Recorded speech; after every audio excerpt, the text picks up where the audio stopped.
Terima kasih banyak Bapa yang baik. Terima kasih Tuhan Yesus. Haleluya.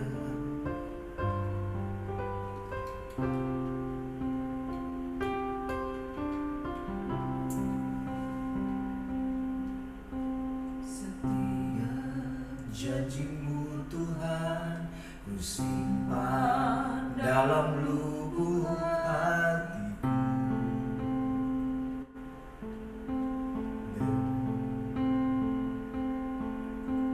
Lewati setiap masalah, tiap tetes air mata dalam hidupku.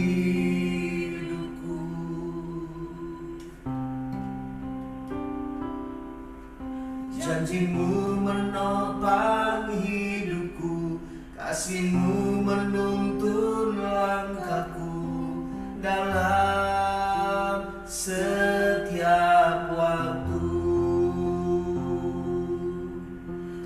Penolongku yang aku percaya. Setiap janji-Mu Tuhan kami simpan dalam lubuk hati kami. Setiap janji-Mu Tuhan ku simpan dalam lubuk hatiku.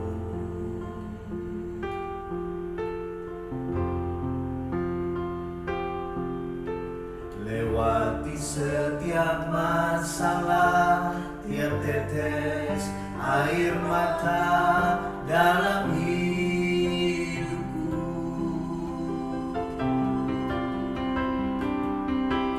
Janji-Mu menopang hidupku, kasih-Mu menuntun langkahku dalam setiap waktu.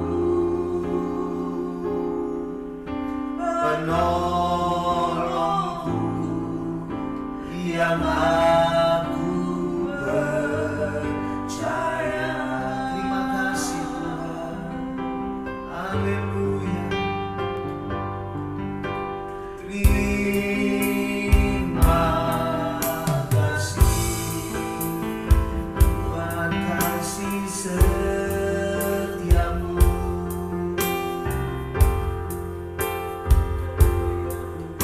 Penyertaan-Mu sempurna, janji-Mu tak pernah terlambat menolongku.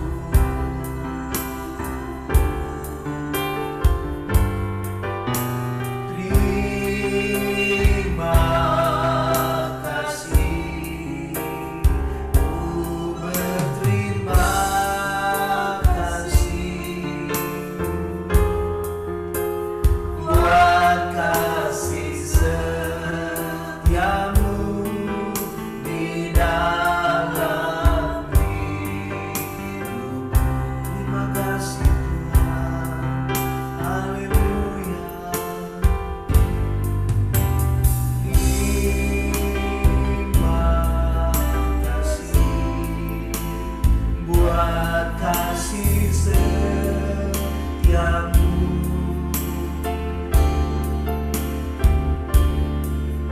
Penyertaan-Mu sempurna, janji-Mu tak pernah terlambat menolongku. Haleluya.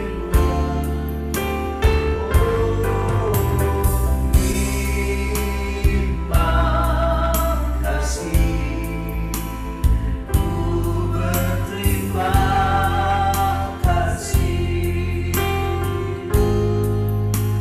buat kasih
tenggelamkan jiwaku, ku ingin tetap tinggal bersamamu.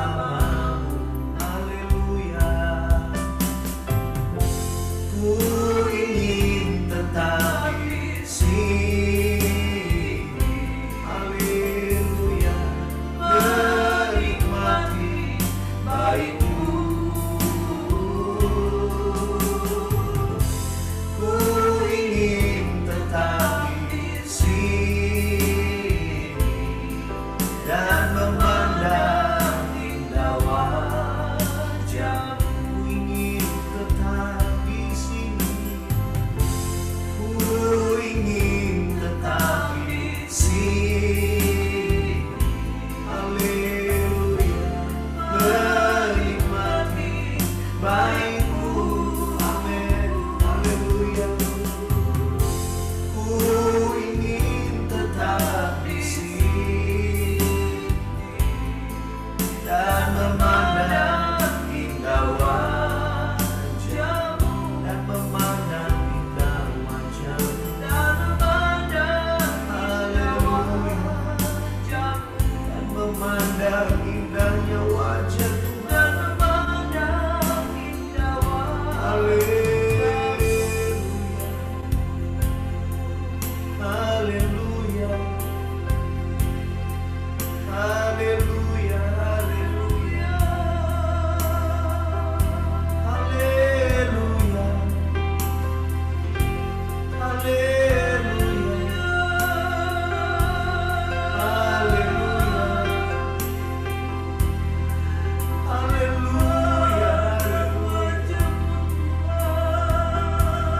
Haleluya. Haleluya.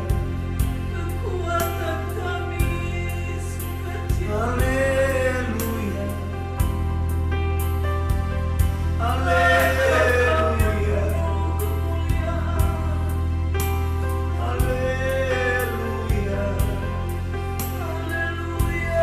Haleluya. Haleluya.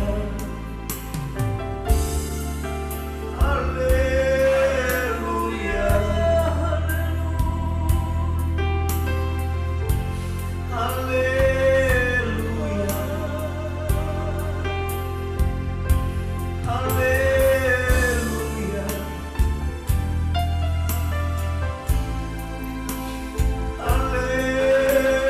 Haleluya.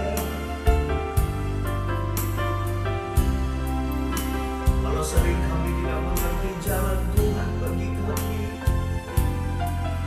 tapi biarlah pandangan kami terus kami arahkan kepada Engkau yang mau terus belajar daripada tuntunan Tuhan di hidup kami. Ajari kami lebih dan lebih lagi untuk memahami maumu di dalam hidup kami, sehingga walaupun kami tidak mengerti dengan begitu sempurna akan jalan Tuhan, tetapi kami tetap ada di dalam koridor Tuhan, sehingga kami akhirnya tahu bahwa berada di dalam jalan Tuhan adalah hal yang terbaik bagi kami. Terima kasih, terima kasih. Ajari kami Tuhan untuk memahami mau-Mu di hidup kami. Haleluya. Haleluya. Haleluya. Haleluya. Haleluya. Haleluya. Haleluya. Terima kasih banyak Tuhan Yesus. Terpujilah nama-Mu ya Tuhan.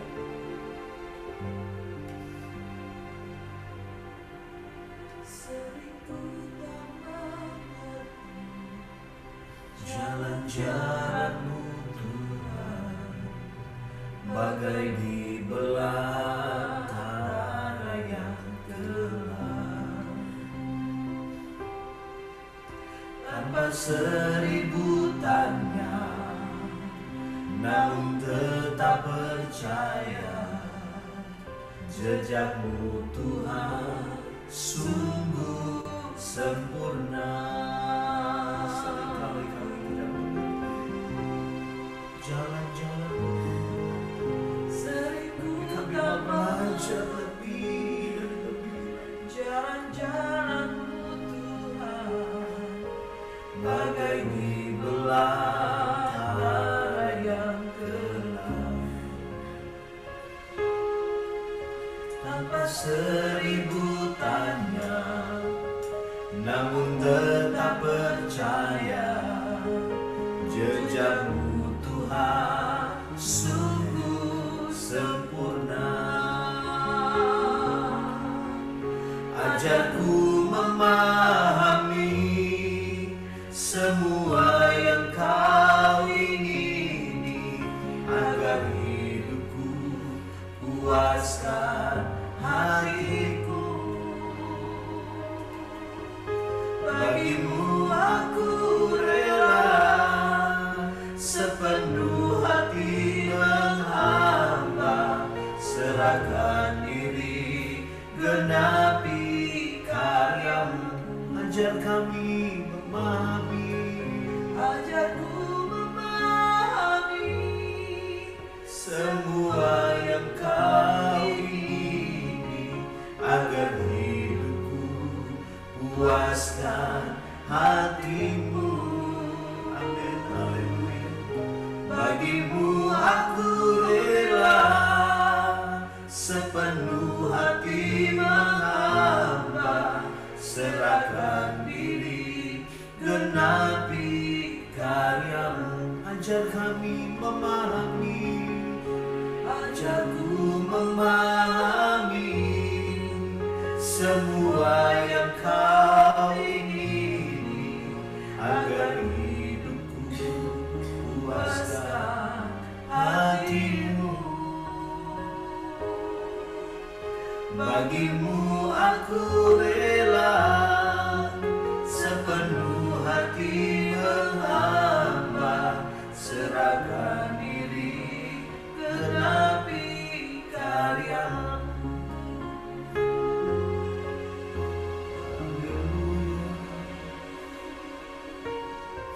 Haleluya, haleluya, haleluya, haleluya, haleluya, haleluya.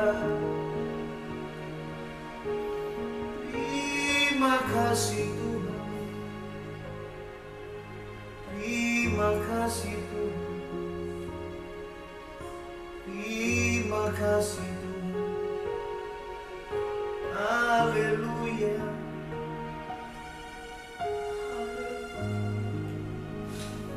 Kami tahu bahwa Engkau Tuhan yang setia, dan kami alami Engkau di hidup kami. Waktu-Mu adalah waktu yang terbaik bagi kami. Itu kami terus menempatkan Engkau sebagai sandaran di hidup kami. Satu-satu yang kami andalkan hanya nama-Mu Yesus. Tidak ada nama lain yang di dalamnya kami diselamatkan. Nama-Mu berkuasa bagi kami. Haleluya. Terima kasih Tuhan yang terbaik. Engkau Tuhan sandaranku, dan ku hanya kan berharap padamu. Engkau Tuhan yang setia. Engkau Tuhan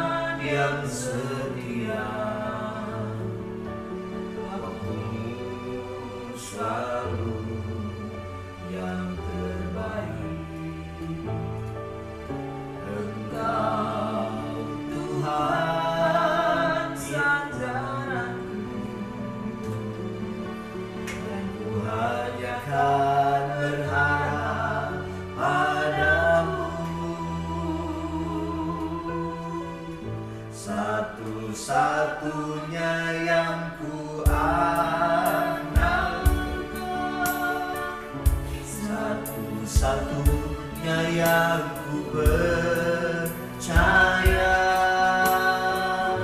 Engkau sumber kekuatan, sumber pengharapan, sumber kedamaian.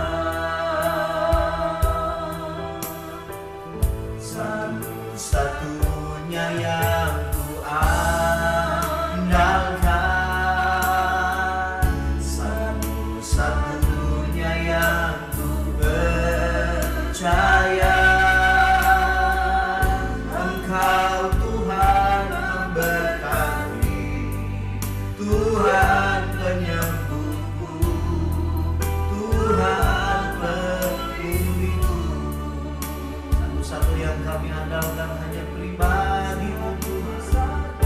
Haleluya, amin, haleluya. Satu-satunya yang ku percaya. Engkau sumber kekuatan, sumber pengharapan, sumber kedamaian. Haleluya. Satu-satunya yang ku andalkan, satu-satunya yang ku percaya. Engkau Tuhan memberkati, Tuhan penyembuhku, Tuhan pembeliku. Satu-satu yang kami andalkan hanya pribadi-Mu.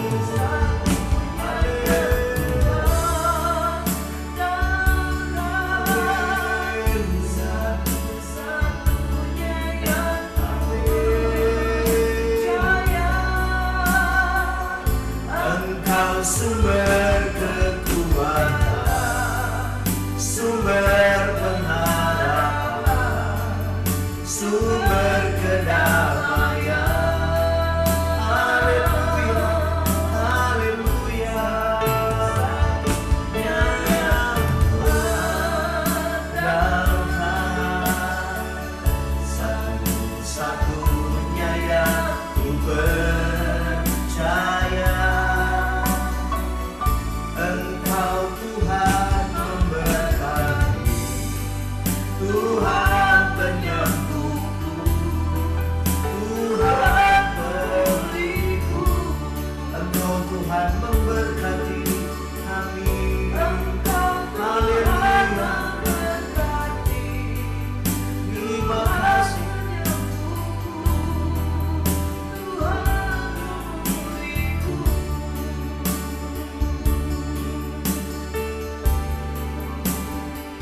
Sebab Kau besar, perbuatan-Mu ajaib, tiada seperti Engkau, tiada seperti Engkau. Kau besar, perbuatan-Mu ajaib, tiada seperti Engkau, tiada seperti Engkau. Sebab Kau besar, perbuatan-Mu ajaib, tiada seperti Engkau. Amin, haleluya. Tiada seperti Engkau. Sebab Kau besar, perbuatan-Mu ajaib, tiada seperti Engkau, tiada seperti Engkau, tiada seperti Engkau, tiada seperti Engkau, tiada yang seperti-Mu. Haleluya, haleluya. Terima kasih. Kita satu dalam doa untuk firman Tuhan pada pagi hari ini.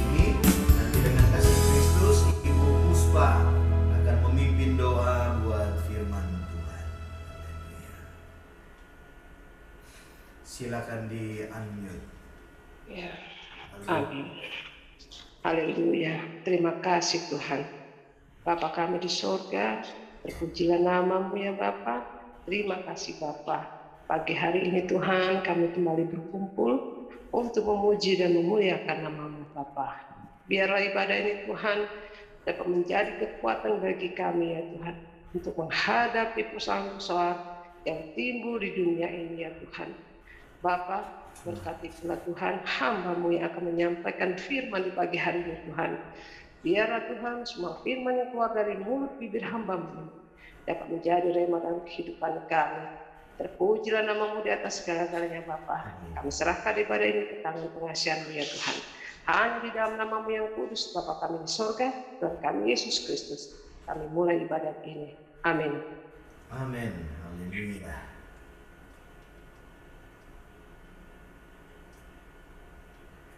Puji Tuhan, saya akan membacakan beberapa ayat dari kebenaran firman Allah pada pagi hari ini yang terambil dari 2 Raja-Raja pasal yang pertama, ayat pertama dan seterusnya.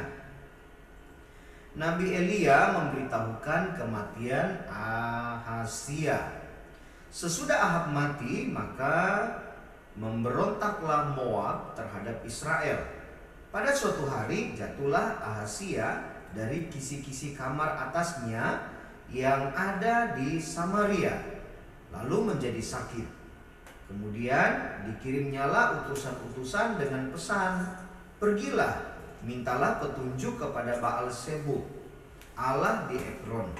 Apakah aku akan sembuh dari penyakit ini?" Tetapi berfirmanlah malaikat Tuhan kepada Elia, orang Tisbe itu, "Bangunlah, berangkatlah menemui utusan-utusan Raja Samaria dan katakan kepada mereka, apakah tidak ada Allah di Israel, sehingga kamu ini pergi untuk meminta petunjuk kepada Baal-Zebub, Allah di Ekron? Sebab itu beginilah firman Tuhan, engkau tidak akan bangun lagi dari tempat tidur di mana engkau berbaring, sebab engkau pasti akan mati." Lalu pergilah Elia. Sesudah utusan-utusan itu kembali kepada raja, berkatalah ia kepada mereka, "Mengapa kamu kembali?" Jawab mereka kepadanya, "Ada seorang datang menemui kami dan berkata kepada kami, pergilah, kembalilah kepada raja yang telah menyuruh kamu, dan katakanlah kepadanya, beginilah firman Tuhan, apakah tidak ada Allah di Israel, sehingga engkau menyuruh meminta petunjuk kepada Baal-Zebub, Allah di Ekron? Sebab itu engkau tidak akan bangun lagi dari tempat tidur di mana engkau berbaring, sebab engkau pasti akan mati." Lalu bertanyalah ia kepada mereka, "Bagaimanakah rupa orang yang telah datang menemui kamu itu dan mengatakan perkataan ini kepadamu?" Jawab mereka kepadanya, "Seorang yang memakai pakaian bulu dan ikat pinggang kulit terikat pada pinggangnya." Maka berkatalah ia, "Itu Elia orang Tisbe." Sesudah itu disuruhnyalah kepada Elia seorang perwira dengan ke-50 anak buahnya. Orang itu naik menjumpai Elia yang sedang duduk di atas puncak bukit. Berkatalah orang itu kepadanya, "Hai abdi Allah, raja bertitah, turunlah." Tetapi Elia menjawab, katanya kepada perwira itu, "Kalau benar aku abdi Allah, biarlah turun api dari langit memakan engkau habis dengan ke-50 anak buahmu." Maka turunlah api dari langit memakan dia habis dengan ke-50 anak buahnya.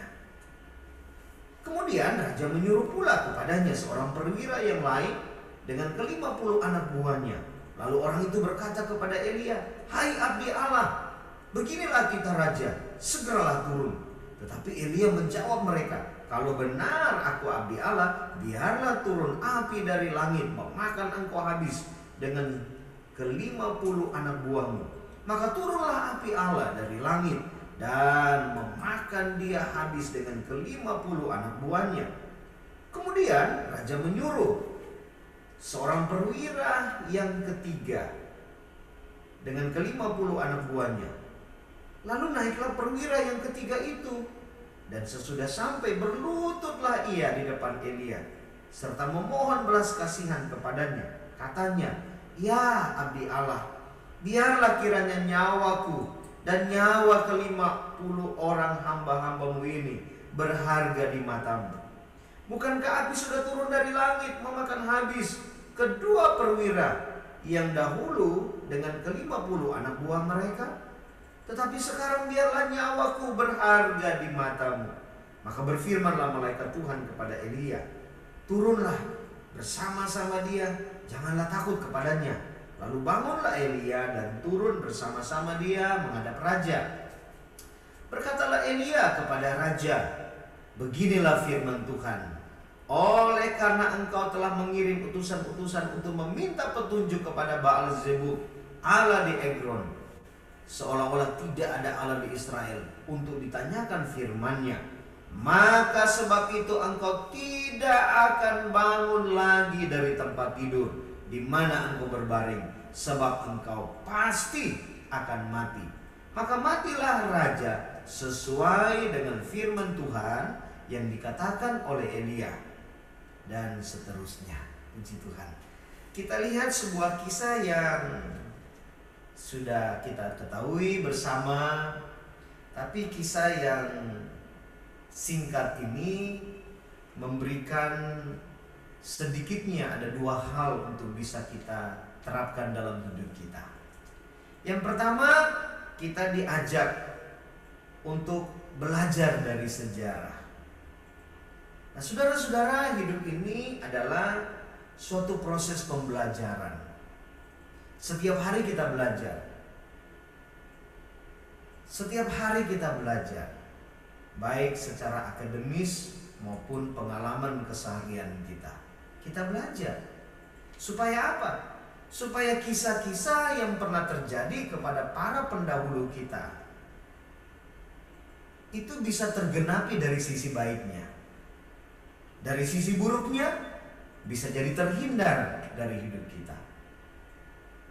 Sebab sejujurnya setiap kita ingin hal yang baik terjadi dalam, tapi faktanya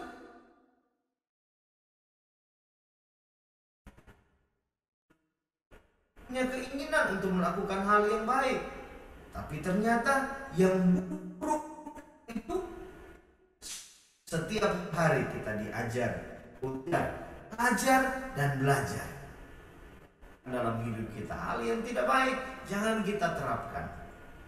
Orang tua kita tidak sempurna. Mereka juga sama saat kita jadi orang tua, dan sekarang kita sudah jadi orang tua. Beberapa di antara kita belum jadi orang tua, tapi sedikitnya mereka belajar dari orang tua. Bahkan ada anak-anak dari kecil-kecil mereka sudah diajar, ya biasa keluarga pastori seperti itu. Anak-anak diajar untuk berdoa. Kadang mereka tidak mengerti, kadang mereka datang, mereka nyanyi sebentar lalu tertidur lagi. Itu hal yang lumrah. Tapi sedikitnya orang tua mengajar kepada anaknya. Amin. Dan anak belajar dari orang tua. Orang tua belajar dari orang tua lagi, alias opa oma daripada anak-anak kita. Semua kita belajar. Dan dalam kita ini sesuatu yang luar biasa, ya. Kita belajar daripada Ahazia ini. Siapa ini Ahazia? Catatan 1 Raja-Raja pasal 22 ayat yang ke-52 dikatakan bahwa Ahazia adalah anak Ahab. Ia melakukan apa yang jahat di mata Tuhan dan hidup menurut kelakuan ayahnya. Seharusnya Ahazia belajar dong. Belajar dari papanya, ya, belajar dari mamanya. Bagaimana kegagalan mereka jangan sampai terjadi lagi dalam hidupnya. Tapi dia tidak belajar. Kisahnya cukup jelas tentang Ahab ini. Kita tahu bersama bahwa dia seorang raja yang ya bukan tidak tahu Tuhan. Dia tahu. Oh, dia raja orang Israel kok. Dia tahu hebatnya Tuhan Allah Israel. Tapi dalam praktek hidup dia terkategori sebagai orang fasik. Hanya tahu tapi nggak mau untuk melakukan kebenaran. Di dalam ayat-ayat sebelumnya, dalam 1 Raja-Raja pasal 22 diceritakan tentang Ahab ini. Bagaimana satu saat Ahab dikunjungi oleh Yosafat, Raja Yehuda. Lalu Ahab ngobrol-ngobrol sama Yosafat ini. Ahab bilang, ayo kamu mau nggak ikut berperang bersama kami? Kita pergi melawan Ramot Gilead. Sebab sebenarnya Ramot Gilead itu milik kita. Tapi kenapa kita tinggal diam sampai saat ini? Raja Yosafat bilang, oke, tapi sebelum kita maju, kita tanya dulu sama Tuhan. Apakah Tuhan berkenan? Kalau Tuhan berkenan, wah nggak jadi masalah, kita pergi bersama-sama. Tapi Ahab, dia menyimpan satu rahasia, bahwa ternyata dia sudah punya kecenderungan untuk tidak mendengarkan yang benar. Dia hanya mau mendengarkan yang baik. Yang baik itu belum tentu benar, tapi yang benar sudah tentu baik. Bisa berkata amin? Nah, Ahab punya kecenderungan, saya nggak mendengar berita itu. Kenapa? Beritanya nggak baik. Dia hanya sampai kepada berita yang nggak baik. Dia lupa bahwa kadang-kadang kebenaran itu, bahkan pada banyak kesempatan, kebenaran itu perbedaannya sangat tipis dengan hal yang baik. Dan Ahab lupa akan hal ini, sehingga kemudian akhirnya dipanggil nabi-nabi, hamba-hamba Tuhan dikumpulin. Ayat yang ke-6 dari 1 Raja-Raja 22 bilang, lalu Raja Israel mengumpulkan para nabi, kira-kira 400 orang banyaknya. Kemudian bertanyalah ia kepada mereka, apakah aku boleh pergi berperang melawan Ramot Gilead, atau aku membatalkannya? Jawab mereka, majulah, Tuhan akan menyerahkan ke dalam tangan raja. 400 orang sepakat untuk memberikan masukan kepada Ahab. Maju aja, Tuhan menyertai kamu. Tuhan dibawa-bawa lagi. Ternyata mereka sudah sepakat, hanya memberitahukan sesuatu yang baik menurut penilaian Ahab. Yosafat kemudian bilang, apakah nggak ada hamba Tuhan lain di kota ini? Panggillah hamba Tuhan yang benar. Ada sih satu, si itu pendeta Mika namanya. Oh, kenapa kamu nggak panggil dia? Nggak mau saya. Kenapa? Setiap kali dia berbicara kepada saya selalu hal yang buruk, hal yang tidak baik. Nah, ini yang saya katakan tadi. Kebanyakan orang ingin menerima sesuatu yang baik, menyenangkan telinganya, tapi menutup telinga untuk hal yang benar. Inilah yang dilakukan oleh Ahab. Sehingga apa yang terjadi? Waktu Mika dipanggil, Mika bernubuat, menyampaikan isi hati Tuhan. Ahab bilang, sudah kubilang kan, dari awal sudah kubilang, jangan panggil orang itu. Itu kan dia menubuatkan sesuatu yang jahat tentang diriku. Orang sudah waktunya untuk cetak prestasi, dapatkan kemenangan. Kenapa tertunda lagi? Dia lupa bahwa Allah itu punya waktu. Soal kemenangan itu bagian Allah kepada kita. Tapi bukan masalah itunya. Masalahnya adalah hatimu mau berpaut kepada kebenaran atau mau berpaut kepada ketidakbenaran.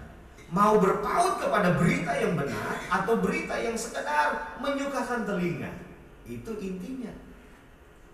Sehingga kemudian kisahnya adalah Ahab menjadi marah. Lalu singkat cerita dia bilang, tangkap orang ini, masukin ke dalam penjara, kasih dia jatah makan sedikit, jangan kasih yang banyak. Nanti kalau aku pulang, baru saya akan lihat lagi kira-kira bagaimana baiknya buat orang itu. Tapi hamba Tuhan ini bilang, syukur-syukur kalau kau pulang. Gak mungkin. Kalau kamu kembali pulang dengan selamat, berarti aku bukan hamba Tuhan. Singkat cerita, pergilah Firman Allah cerita dengan detail bagaimana Ahab ini dia menyamar. Sebelum masuk, dia sudah kasih tahu kepada Yosafat, Yos, nanti pergi kamu tetap pakai baju kerajaan. Saya menyamar ya. Ya, Yosafat seorang yang berlindung kepada Tuhan. Oke saja. Tapi bagi Yosafat, satu-satu yang aku andalkan adalah Allah Israel. Tidak mungkin Allah Israel tidak bela aku. Sehingga waktu masuk ke medan pertempuran, benar yang dicari oleh pihak musuh adalah raja. Mereka sudah datang. Mereka hendak membunuh Yosafat, dalam tanda petik, orang benar yang mau berjalan dalam kebenaran. Singkat cerita, Yosafat berteriak. Sehingga benar, ternyata pihak musuh tahu, oh ini bukan raja yang kita cari. Yang kita cari itu Ahab. Tapi masalahnya Ahab tidak ketemu. Kenapa tidak ditemukan Ahab? Ahab sudah menyamar. Tapi firman Tuhan itu luar biasa ya. Dikatakan di sana bahwa ada seorang ya, tetapi ayat 34, tetapi seseorang menarik panahnya dan menembak dengan sembarangan saja. Perhatikan baik-baik. Pihak musuh itu hanya iseng. Tarik panahnya, dia tembak sembarangan saja. Tapi luar biasa, mengenai Raja Israel di antara sambungan baju zirah. Kemudian ia berkata kepada pengemudi kereta, putar, bawa aku keluar dari pertempuran, sebab aku sudah luka. Tuhan itu enggak tutup mata. Orang yang benar-benar berpegang kepada dia akan dijaganya. Amin. Dia jaga kita seperti menjaga biji mata. Ya, biji matanya. Makanya kita ini disebut biji matanya Tuhan. Kalau kita berpegang kepada kebenaran, kita disebut sebagai biji matanya Tuhan. Kenapa kita dikategorikan sebagai biji matanya Tuhan? Artinya, Tuhan begitu memberikan perhatian yang begitu kuat kepada orang-orang yang menaruh harapnya kepada Tuhan. Saya pikir biarpun kita sayang sama anak kita, tapi waktu anak kita tusuk, dia iseng, dia tusuk jarinya ke biji mata kita, spontan kita akan gerak refleks melindungi mata kita. Kenapa? Karena memang sudah disetting seperti itu. Gak ada orang, walaupun disayang sedemikian rupa, saya rela berikan biji mata saya untuk kamu rusakin. Gak ada itu. Kalaupun ada, namanya orang gila. Iya kan? Orang waras tidak mungkin seperti itu. Nah, seperti itulah Tuhan menjaga kita. Maka kita lihat di sini, kita harus belajar dari sejarah. Kasihan sekali Ahazia tidak belajar dari sejarah. Dia tahu papanya hidup gak beres, matinya pun sangat mengenaskan, tapi dia gak belajar dari sejarah ini. Ada orang-orang yang belajar dari sejarah dalam kisah ini. Siapa dia? Sedikitnya ada hamba Tuhan, Elia. Dia belajar dari sejarah. Ngadapin orang model kayak Ahazia ini sebenarnya gak ribet. Kenapa? Lihat siapa papanya. Kalau dia mengikuti persis tingkah laku papanya, gampang saja Elia. Makanya ketika disuruh utusan datang kepada Elia, Elia tuh ngomongnya terkesan Elia ini egois ya. Elia bilang begini, kalau memang aku ini hamba Tuhan, kasih turun api dari sorga, api dari langit, bakar perwira itu dengan 50 pengikutnya. Terjadi. Elia ini bukan egois, saudara-saudara. Elia belajar dari sejarah. Orang seperti Ahazia itu, dia sudah tahu kebenaran, bukan dia nggak tahu kebenaran. Seharusnya dia belajar dari papanya. Papanya tuh dikasih tahu yang benar nggak mau. Yang mau indah-indah saja. Yang enak bagi telinga aku terima. Yang tidak sesuai dengan yang kuinginkan, kutolak. Jadi Elia belajar. Dulu temanku hamba Tuhan, mungkin kalau sekarang dikatakan seorang pastor, hamba Tuhan yang luar biasa, Mika. Sedangkan Mika ditolak pada zaman papanya. Sekarang dia mau coba-coba lagi main api. Elia mengambil langkah profetik. Orang seperti ini jangan dikasih yang lembut-lembut, semakin menjadi-jadi. Jadi sebuah pelajaran bagi kita hari ini, belajarlah dari sejarah. Kalau kita nggak belajar dari sejarah, kita menjadi orang yang terkategori sebagai pahlawan kesiangan. Seharusnya waktu kerja kita masih panjang.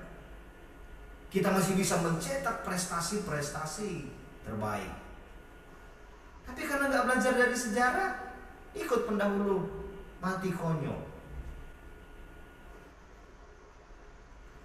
Kita sebagai manusia tentunya kita belum sempurna. Kalau kita sudah sempurna, tempatnya kita nggak ada lagi di Zoom ini. Amin. Kalau kita sudah sempurna, tempat kita di sorga. Di sorga kumpulan orang-orang yang sudah sempurna. Kalau kita yang belum sempurna, kita masuk ke sorga, kita jadi makhluk aneh di sana. Tapi sedikitnya kita belajar setiap hari. Orang tua kita bukan orang tua yang sempurna. Mereka pernah gagal, tapi mereka pernah berhasil. Jangan ingat yang gagal-gagalnya.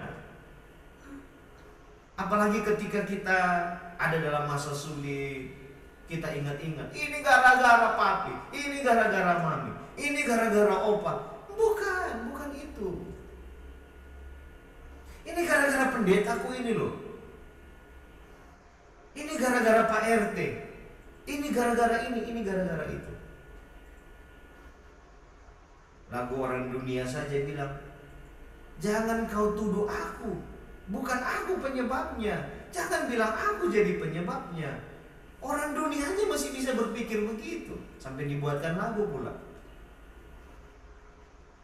Kenapa kita tidak belajar? Belajar. Yang baik kita terima, yang gak baik jangan.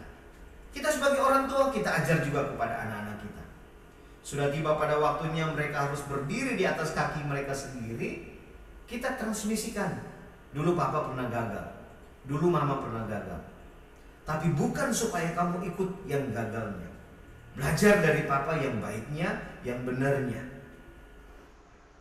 Kita cerita kebenaran ini. Cerita tentang Ahab, cerita lagi tentang Ahasia, amin. Supaya anak-anak kita belajar, agar mereka menjadi keturunan orang-orang yang benar berharap sungguh kepada Tuhan, amin. Haleluya. Katakan sama-sama, saya mau belajar dari sejarah. 2, 3, saya mau belajar dari sejarah. Hal yang kedua yang kita pelajari melalui kisah ini adalah Tuhan bergerak dalam setiap kejadian agar kita berharap kepadanya. Dikatakan di dalam ayat pertama tadi, 2 Raja-Raja pasal yang pertama, ayat yang pertama dikatakan, sesudah Ahab mati, maka memberontaklah Moab terhadap Israel. Tuhan sengaja izinkan Moab berontak terhadap Israel. Pada waktu itu Israel sedang dipimpin oleh seorang Ahasia. Waktu yang bersamaan tiba-tiba Ahasia jatuh. Dikatakan di sana dia jatuh dari kisi-kisi kamar atasnya yang ada di Samaria. Tuhan sengaja izinkan hal ini terjadi.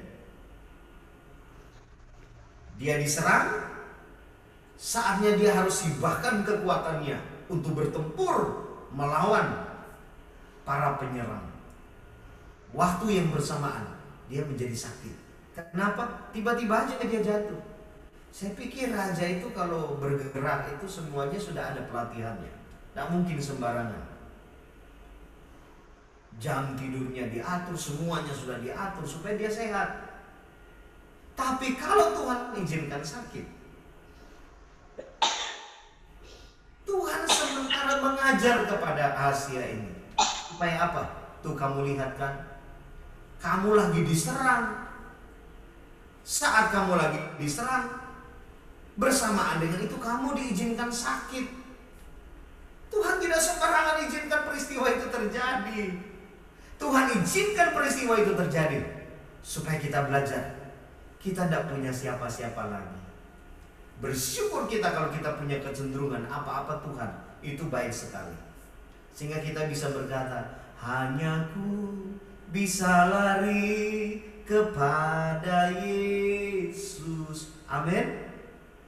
Hanya Yesus, kepadanya aku bisa berlari. Mau buat apa lagi? Musuh datang, waktu yang bersamaan sakit, gak punya daya. Tapi sangat disayangkan, Ahasia justru dia memilih untuk bertanya kepada Allah lain. Bukan Yesus yang dia tanyai, bukan kepada Tuhan Allah Israel. Kepadanya dia berlari, tapi justru dia berlari kepada Allah lain. Saudara-saudara, ini sebuah pelajaran bagi kita sekalian. Ketika Tuhan mulai bergerak dalam setiap kejadian dalam hidup kita, jangan pikir hal ini hal yang biasa. Pandemi yang berkepanjangan, berdampak kepada ekonomi, dunia memasuki satu babak yang baru, masa krisis.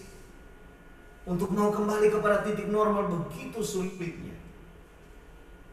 Tapi kita sebagai anak-anak Tuhan harus tunjukkan kepada dunia, solusi satu-satunya hanya ada di dalam Yesus. Kenapa? Hanya Yesus yang telah terbukti bahwa dia bukan sekedar mau menolong kita, tapi dia tolong kita. Jelasnya hari ini kalau kita masih ada, itu semua karena Yesus.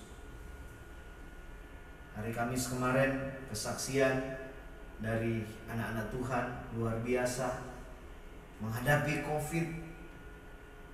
Mereka bukan COVID kelas menengah, tapi sudah pada tingkat yang paling parah. Tapi kok mereka ditolong Tuhan? Kenapa? Karena mereka tahu kepada siapa mereka berlari. Amin. Haleluya. Kepada Tuhan kita berlari, amanlah kita. Tapi kalau lari kepada Allah lain, wah, justru celaka.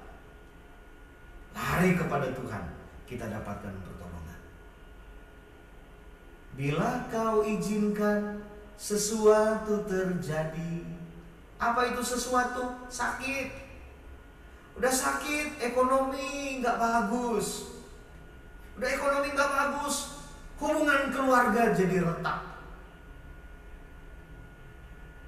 Jangan pernah berpikir untuk lari kepada Allah di Ekron, Allah-Allah lain. Larilah kepada Allah Israel. Dari sana kita dapat pertolongannya. Kenapa? Firman Allah berkata, aku melayangkan mataku ke gunung-gunung. Dari mana datang pertolongan? Gak ada pertolongan, tapi ada pertolongan yang kemudian datang kepadaku. Siapa dia? Pertolongan daripada Allah Israel. Allah yang menjadikan langit, bumi, serta segala isinya. Haleluya. Tuhan memberkati kita. Selamat menikmati kuasa perjanjian ini. Belajar dari sejarah. Yang kedua, tetapkan hati kita dalam setiap kejadian. Sebenarnya Tuhan sementara membuka diri. Ayo datang kepada aku. Kalau kau datang kepada aku, ada pertolongan kuberikan kepadamu, ada garansi kuberikan kepadamu. Tapi kalau kau lari kepada Allah lain, nikmati sendiri. Tuhan tolong kita semua. Bapa, pagi hari ini kami datang kepadamu ya Tuhan. Kami berdoa bagi pokok doa yang sudah masuk pagi hari ini. Secara khusus kami berdoa bagi Bapak mertua dari hamba-Mu, Bapak Pendeta Billy Mandi. Kami berdoa buat Bapak Sugito, dalam nama Yesus, jamah dia. Sembuhkan dia dari COVID-19 ini. Bahkan kami berdoa di tengah-tengah masa seperti ini, kondisi seperti ini yang dia alami. Tuhan bantu supaya ada hamba-hamba Tuhan menyuarakan kebenaran-Mu, supaya dia bisa terima bahwa tidak ada yang bisa tolong dia, hanya Tuhan Yesus Kristus yang bisa menolong. Dalam nama Yesus, keselamatan Tuhan terjadi bagi Bapak Sugito. Terima kasih, terpuji namamu Tuhan. Pagi ini kami datang kepadamu dan kami berdoa bagi saudara-saudara kami yang sedang sakit, terpapar COVID-19. Dalam nama Yesus, Engkau hadir bagi mereka. Jamah mereka satu persatu. Mereka orang-orang yang berharap kepada Tuhan. Jangan tinggalkan mereka. Izinkan mereka untuk tetap berseru kepada Tuhan, melebihi dari segala cara yang bisa mereka lakukan. Biar satu yang mereka pilih, Yesus, sumber solusi. Biar kepadamu mereka datang. Dan kalau mereka datang, kami berdoa di dalam nama Yesus, sudah pasti Engkau mau tolong mereka. Kami berdoa bagi semua orang percaya di seluruh dunia yang sedang digoncang melalui wabah ini. Dalam nama Yesus, Tuhan hadir bagi mereka.